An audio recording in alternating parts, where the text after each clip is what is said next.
El programa Empresarios de Acá es declarado de interés ministerial por el Ministerio de Industria, Energía y Minería. Presenta Claro.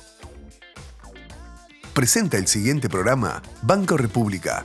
Conoce más en brow.com.uy. En el programa de hoy vamos a conversar sobre inteligencia artificial y el impacto en las empresas. Para eso dialogamos con Gustavo Adamowski, que es decano de la Universidad de Ciencias Empresariales y Sociales de Argentina.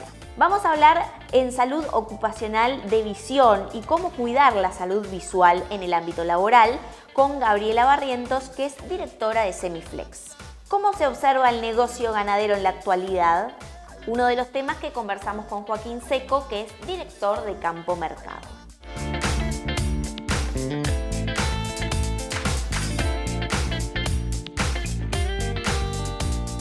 Bien, comenzamos con empresarios de acá y lo anunciábamos. Vamos a hablar de inteligencia artificial en las empresas. Para eso vamos a recibir en contacto por videollamada a Gustavo Adamowski, que es decano de la Universidad de Ciencias Empresariales y Sociales, la UCES, está en Argentina. La UCES tiene un convenio de cooperación con la Universidad de la Empresa, la UDE, así que Gustavo también es docente aquí en Uruguay. Y Gustavo, preguntarte justamente a propósito, ¿qué rol está jugando la inteligencia artificial en las empresas? ¿Qué impacto está teniendo? Porque bueno, lógicamente que en los últimos tiempos se viene hablando muchísimo más de la inteligencia artificial, pero efectivamente, ¿qué está sucediendo? Bien, a ver, creo que arrancó esto hacia finales del año pasado, incipientemente, pero es verdad, como vos decís, esto existe hace mucho tiempo. Lo que sí ha cambiado es la aparición, en principio, de lo que conocemos como el chat GPT, sí, o GPT, lo vamos a llamar GPT acá, que estamos hablando español, pero existen inteligencias artificiales, porque son muchas las inteligencias artificiales que hay, previas, ¿no? La diferencia que tiene el ChatGPT o el BART u otras tantas que están surgiendo por el estilo, que son las que nosotros llamamos inteligencias artificiales generadoras de texto, ¿no? Y con las cuales uno puede interactuar y de alguna manera lo que generaron es una democratización de la inteligencia artificial. Antes solamente accedían las grandes empresas a inteligencias artificiales que hoy nosotros, los normales que estamos trabajando desde la computadora de casa, no tenemos acceso. Pero antes, vuelvo a repetir, eran inteligencias artificiales, siguen existiendo, mucho más potentes. Lo que generó el ChatGPT es esto de todos pasamos a tener acceso, ¿sí? Y tal vez lo que causó mucho impacto es la velocidad, porque antes, si nosotros nos ponemos a pensar, cuando venían nuevas tecnologías nos decían, bueno, en 5 años vamos a estar viendo todo por realidad virtual, ¿no? En 3 años la moneda que vamos a utilizar va a ser las criptomonedas. Y esto no nos dio tiempo, apareció de golpe y a los 2 meses ya estábamos todos diciendo, ¿qué hacemos, no? Desde el mundo empresarial, desde el mundo académico. Creo que eso fue lo que revolucionó y causó sumo impacto. Bien, en ese sentido también lo que se observa es que hay digamos, una carrera para el desarrollo, ¿no?, de lo que es inteligencia artificial, este tipo de tecnologías para las empresas que quizás hace no mucho tiempo atrás no se visualizaba tanto o no estaba pasando. Un poco allí qué se puede decir de este fenómeno en el que últimamente hablamos a diario del concepto de inteligencia artificial. Mira, si dejamos de lado aquellas que ya lo venían utilizando y que son tal vez grandes empresas con muchos recursos y que obviamente tenían la posibilidad de acceder, hoy las pymes pasan a tener ese acceso tal vez más limitado que esas grandes inteligencias artificiales, pero que son en muchos casos suficientes para lo que necesita una pyme, ¿no?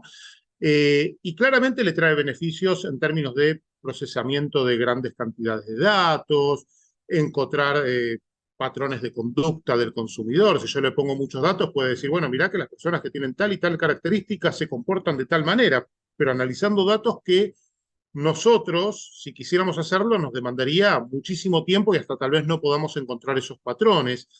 Y después para tareas incluso simples, ¿no? Desde redactar un mail, diseñar una imagen, grabar un video. Digamos que hay muchas herramientas de diseño, por ejemplo, porque pensamos en el chat GPT, pero hemos visto que surgieron muchas, no sé, el armado de un PowerPoint, el desarrollo de fórmulas para Excel.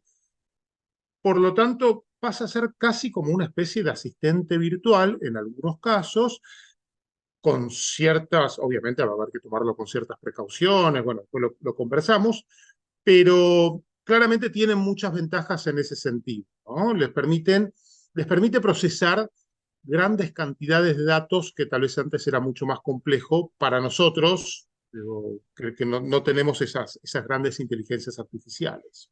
Allí, Gustavo, es importante mencionar, y lo quiero traer aquí a la conversación, lo que puede llegar a ser algún prejuicio o algún tipo de efecto negativo para lo que es la incorporación de inteligencia artificial en las empresas, cómo lidiar un poco también con la contrapartida negativa de lo que puede llegar a ocasionar. Así que, ¿de qué se está hablando en el rubro?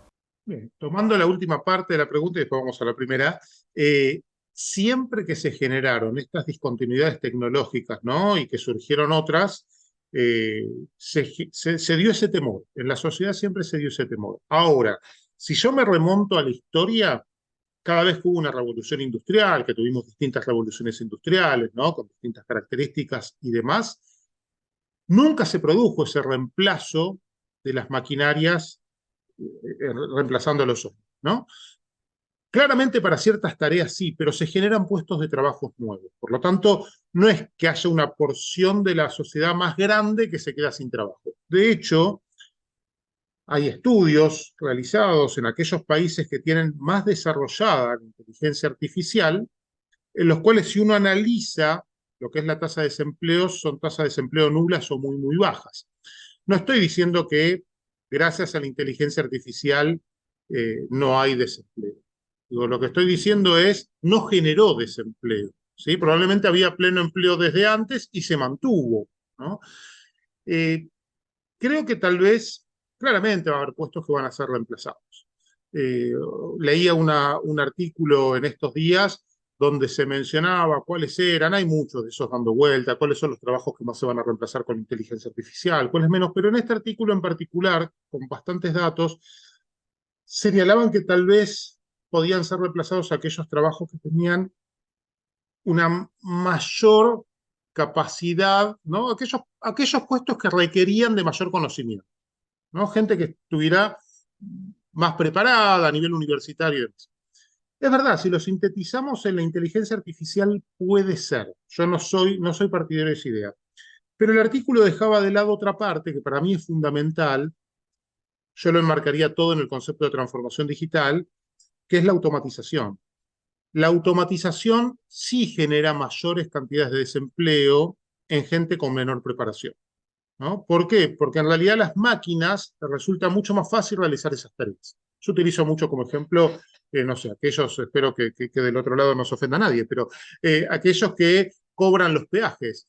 Y sí, con el tiempo eso va a desaparecer necesariamente y ya no es que se te levanta la barrera automáticamente, ya ni siquiera hay barreras. O sea, uno va circulando, detectaron que pasaste, te lo cobraron, te llega a fin de mes la boleta a tu casa. Por lo tanto, la automatización cambia esos puestos de trabajo. Ahora, respecto a la gente que está más entrenada y más preparada, seguramente se puede reconvertir, tenga esa posibilidad. La dificultad va a estar en preparar, entrenar, capacitar a aquellos que no lo están hoy en día, que tal vez ocupan estos puestos que pueden ser reemplazados por la automatización. Ahora, volviendo a esto respecto de lo último, ¿no? De los problemas que podría causar respecto del desempleo. Pero volviendo al punto anterior, claramente hay que tener precauciones con la inteligencia artificial, pero como lo tenemos que tener también con las personas, con los humanos, ¿no?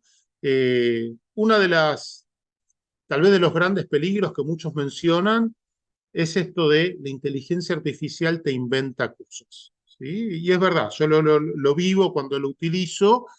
Eh, ¿Cuál es el inconveniente respecto de eso? Que aquella persona que no conoce de la temática puede tomar esos datos como ciertos. ¿Por qué? Porque la inteligencia artificial es muy coherente en cómo te muestra la información. Y cuando uno no conoce sobre algo, confunde coherencia con verdad. ¿Sí? Cuando algo es coherente, le suena verdad, le parece que es real, que es verdad. Entonces, claro, cuando uno conoce, dice, no, está diciendo cualquier cosa, pero cuando no conoces, y la verdad es que te lo dice muy bien. Ahora pregunto yo, ¿no nos pasa eso también con otras personas? ¿No está aquel que supuestamente sabe todo y te dice sí, y vos ves que habla de cualquier cosa, que aquel que no conoce le cree y aquel que conoce dice, no, me está diciendo cualquier cosa? O sea que en ese sentido, incluso la inteligencia artificial también es un reflejo de los humanos, ¿no? Y otro de los puntos también muy críticos y que es reflejo de los humanos es el tema de los sesgos en las respuestas. Hay estudios realizados, te cuento dos puntuales. Uno es, se le pedía a la inteligencia artificial que actúe como juez y dicte sentencias, ¿sí? Que ante las mismas situaciones le dictaba sentencias más largas a la gente de color negro que a los que no lo eran. Es decir, ¿es racista? No. En realidad lo que tomó son datos de la realidad y evidentemente en la realidad eso sucedía. ¿Sí? Entonces, con todo, digo, nos está marcando algo como sociedad. El segundo dato tiene que ver también con temas de discriminación y que se le pedía a la inteligencia artificial que defina los sueldos para determinados cargos, jerárquicos en particular. Y a las mujeres le otorgaba menores sueldos que a los hombres. ¿Por qué? Porque la información, porque en el fondo la inteligencia artificial se nutre de información previa. Y evidentemente eso es lo que estaba sucediendo. Por lo tanto, también nos anima a hacer un cambio desde el punto de vista social, porque claramente eso pasa, ¿no? Y es una señal de alarma gravísima en estos dos casos, ¿no? Como en tantos otros. Por lo tanto, tiene esos sesgos, es verdad, pero son los mismos sesgos que tienen los humanos, porque se alimenta de la información que le damos los humanos. Así, Gustavo, es muy interesante la explicación que nos brinda. Yo particularmente es la primera vez que la escucho en ese sentido y quizás con esta carga de análisis sociológico, ¿no? De cómo impacta la inteligencia artificial digamos, en el carácter de las personas como tales. Y allí rápidamente, mientras iba explicando, se me vino a la mente justamente lo que es la incorporación de inteligencia artificial, lo que llamamos, bueno, por ejemplo, ChatGPT, en lo que es el ámbito de la educación y cómo allí, por ejemplo, desde las universidades, lo pregunto también a título personal, están, digamos, encarando, ¿no?, esta nueva generación que ya puede acceder a este tipo de materiales o tecnología y que quizás es un desafío a la hora de enseñar, lo pregunto. Bueno, es un gran debate que estamos teniendo en el sistema universitario, ¿no? Hablo del sistema universitario porque es donde yo estoy más involucrado, en el sistema educativo en general. Eh, yo soy de la idea de que no podemos dejar de aprender a partir de la inteligencia artificial. Es inevitable, es algo que uno no le puede escapar. O sea, yo tengo que ser consciente que los estudiantes van a utilizar inteligencia artificial. Por lo tanto, lo que tengo que hacer es generar metodologías. Primero enseñarles estas limitaciones, las ventajas, las desventajas, y crear metodologías que me permitan a mí utilizarlas y evaluar en función a eso, ¿no? Si yo le voy a pedir un trabajo típico, hacerlo en tu casa y me lo entregás la semana que viene, y probablemente la inteligencia artificial se lo haga casi perfecto, ¿sí? Puede equivocarse, pero incluso en los estudios rindiendo exámenes en universidades súper exigentes, ¿no? Tomamos por caso Harvard, Stanford, MIT, lo que fuera, y dependiendo de las disciplinas, han tenido notas todas aprobadas, pero digamos de un desempeño bueno a un muy bueno. Por lo tanto, claramente se pueden equivocar en algunas cosas como nos equivocamos nosotros, pero tienen un muy buen rendimiento. Claramente, toda esa forma de trabajar en la universidad tiene que cambiar. Tengo que evaluar de una forma diferente, tengo que motivar el pensamiento crítico, pero asumir que de la misma manera que nosotros cuando estudiábamos, hablo de mí hace ya bastante tiempo, bueno, sigo estudiando todo el tiempo, ¿no? Pero uno iba a los libros, después empezó a ir a Google, después empezó a ir, sacaba información de Wikipedia, después información un poco más profunda, depende del nivel en el que estabas. Ahora podés sacar información de la inteligencia artificial, ¿sí? Pero uno tiene que aprender a discernir qué está bien, qué está mal, y tomarlo como una herramienta de aprendizaje, ¿sí? No una herramienta que sea de copia, de plagio, ¿no? Y en ese sentido sí se está trabajando, es más complejo, porque hoy tenés sistemas antiplagios para poder evaluar exámenes o trabajos, donde va a una gran base de datos, te dice, bueno, esta frase es textual de este otro trabajo, o esta frase es textual de este libro, pero no está citada. El tema es que la inteligencia artificial lo pone con sus propias palabras. Y si yo le vuelvo a hacer la misma pregunta 2 o 3 veces, en todo momento me lo va a responder con palabras diferentes. Entonces, si bien existen ciertos sitios que te aseguran que detectan si eso fue escrito con inteligencia artificial o no, en mis comprobaciones, cada vez que copié y pegué un texto, me dijo esto fue escrito por un humano. O sea que no lo detectó. Quizás porque eran textos en español y estarán más entrenadas para detectar en inglés, no lo sé, pero no lo detectó. Por lo tanto, al menos en nuestros países tendremos que encontrar metodologías diferentes para, por ejemplo, evaluar y obviamente incorporar la inteligencia artificial, no solamente por parte de los alumnos, para los profesores es sumamente útil la inteligencia artificial. Te genera casos muy interesantes, actividades, puedes seguir datos acerca del desempeño del curso, poder evaluar ciertas cosas. Si lo utilizamos bien es sumamente útil. Mira, la inteligencia artificial, a medida que uno lo va utilizando y tomando el ejemplo del chat GPT, ¿no? Y lo vas utilizando sobre el mismo hilo, va detectando, ¿no? Tus comportamientos, tus respuestas y demás, y puede armar algo mucho más personalizado. ¿Sí? Por lo tanto, desde ese lugar es útil. Retomo algo que dijiste que me parece sumamente valioso, que tiene que ver con esto de la formación y las universidades, ¿no? Y lo que yo siempre planteo es, si no somos nosotros, las universidades, las que vamos a formar a esos alumnos que posteriormente van a estar trabajando, que ya están trabajando, y que esto es una habilidad requerida dentro de las compañías, y si no lo es hoy en día, lo va a ser dentro muy poco, digo, necesariamente tenemos que involucrarnos en ello. Yendo al tema este de las competencias y demás, sí, la inteligencia artificial puede trabajar de manera personalizada, cosa que a veces a un profesor, a pesar de que uno le encantaría que fuera así, tal vez cuando tiene 50 alumnos en el aula, todos juntos en el mismo momento y tiene que dar una clase, se le hace difícil. ¿Sí? Ahora, si esos 50 alumnos en un mismo momento entran en la inteligencia artificial montados en hilos donde ya estuvieron chateando previamente con esa inteligencia artificial, la inteligencia artificial diseña algo personalizado para cada uno de ellos y de manera casi automática. Digo, casi automática, no, automática. Por lo tanto, hay ciertos aspectos que son beneficiosos. Con esto no estoy diciendo que reemplace al profesor humano. Tal vez en ciertas tareas sí. Uno tiene que asumir eso, ¿no? En muchas otras no. Tal vez en cuáles no. Partamos de una que para mí es básica y fundamental. Eh, las inteligencias artificiales no tienen manejo de emociones, ¿sí? Y hoy una característica fundamental en la enseñanza-aprendizaje es el tema de las emociones. Somos humanos, ¿sí? Y por ahora, y da la sensación que al menos por un tiempo, a pesar de que hubo ya un ingeniero de Google que renunció porque dijo que la inteligencia artificial empezaba a tener emociones y se espantó, no hay pruebas de que eso haya sucedido y pareciera que no.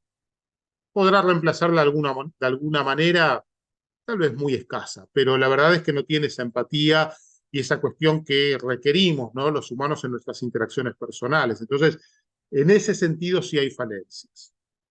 Bien, Gustavo, y volviendo un poco también a las empresas, ¿no? Porque bueno, hablar de lo que es formación es también hablar de las empresas, ¿no? De las personas que estamos preparando para el mercado de trabajo a través también de herramientas de la inteligencia artificial, después obviamente van a tener su labor en las empresas.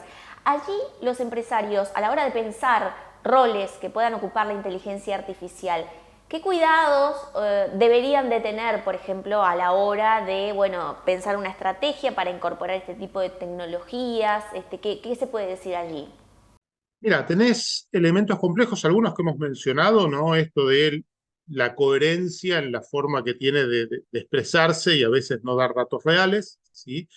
El riesgo de plagio, que eso también lo hemos mencionado. Otro que es sumamente complejo es la dependencia excesiva. Pasa que la gente empieza a utilizarlo, le gusta, y a partir de ahí todo lo empieza a hacer con inteligencia artificial, ¿no? Entonces ya pierde el sentido de, bueno, voy a escribir una nota, voy a poner mis palabras. Sirve como apoyo y es muy útil como apoyo. A veces, yo qué sé, a mí me sirve cuando tengo que escribir algo y me agarra el síndrome de la hoja en blanco, ¿no? Cuando te enfrentás a la hoja en blanco y no te sale nada y no se te ocurre nada y de golpe digo, bueno, a ver si me da una idea y me despierta un concepto y a partir de ahí me pongo a escribir, ¿no? Pero claramente, al menos en mi trabajo, yo busco utilizar mis palabras, porque tiene que ver con mis pensamientos. Cuando alguien me contrata o lo que fuera, tiene que ver con mi forma de pensar y no con cómo piensa la inteligencia artificial. Pero sí hay una dependencia excesiva. Y algo que hoy se está debatiendo mucho y de manera muy fuerte en el mundo es el tema de la propiedad intelectual, ¿no? ¿Qué pasa cuando una idea, una imagen, una canción? Te pongo un caso puntual. Hay una banda inglesa que dijo que se cansó de esperar que Oasis saque un nuevo disco, que hace mucho que no lo saca, y crearon uno con inteligencia artificial, donde está la voz de Gallagher, ¿sí?, que la toma la inteligencia artificial, pero ellos generó los textos y ellos pusieron algo de música. La verdad es que si lo escuchás, la banda que se formó a partir de ahí, en vez de Oasis, es AISIS, de AI, de inteligencia artificial. Está en YouTube. La verdad es que vos lo escuchás y decís, es Oasis, es igual. Ahora, la propiedad intelectual de eso, ¿a quién pertenece?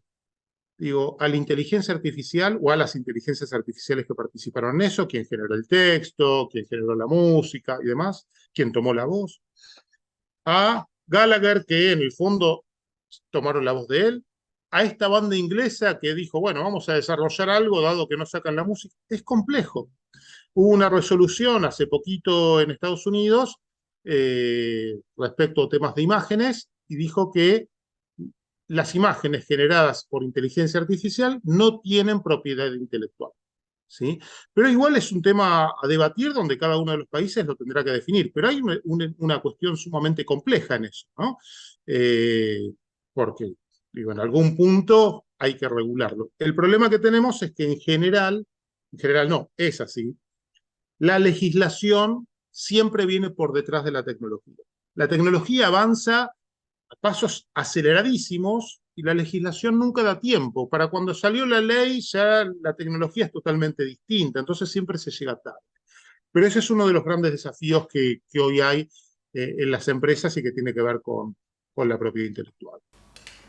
Bien, yo voy a aprovechar, ya lo tenía preparado aquí, y le pregunté a ChatGPT, ¿no?, cuáles son los beneficios de incorporar en las empresas la inteligencia artificial, como para tener algunos tips también para la entrevista con Gustavo, y me mencionó como uno de los beneficios es el aumento de la productividad. Y bueno, vamos a preguntarle entonces a Gustavo, ¿en qué se beneficia la productividad en las empresas con el uso de inteligencia artificial?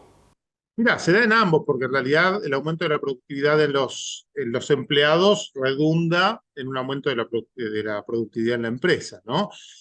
¿Qué es lo que pasa? La inteligencia artificial nos saca de encima ciertas tareas que son tediosas y que demandan tiempo, ¿sí? Entonces, claramente, cuando yo necesito hacer ciertas cosas y a mí me lo facilita la inteligencia artificial, esas tareas más repetitivas, ¿no?, que vuelvo a repetir, tal vez no nos gustan tanto, me da tiempo para poder hacer otras cosas.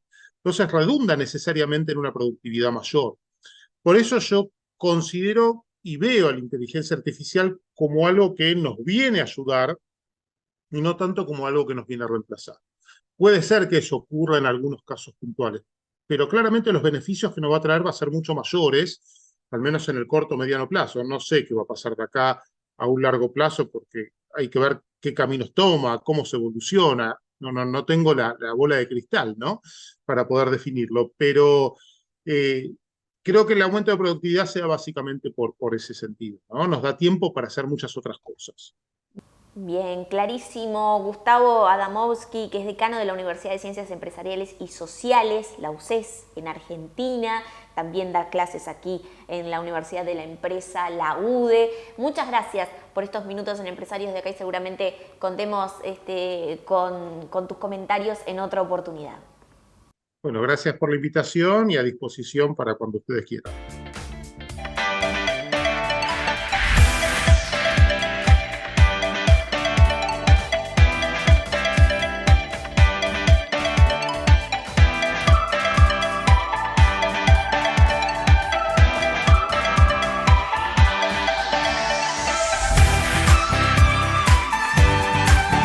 Betel, única cadena de centros de estética y spa del Uruguay. GSS, única empresa en Uruguay dedicada al Facility Services. limpieza, seguridad, outsourcing de personal y mantenimiento. Conozca más en www.gss.com.uy. Agregamos valor a las empresas. Recursos humanos, proveedores, impuestos, finanzas y bla, bla, bla. ¿Manejás tu negocio o tu negocio te maneja vos? Si buscas soluciones 360 reales para tu empresa, Estudio Ugalde, asesores PYME.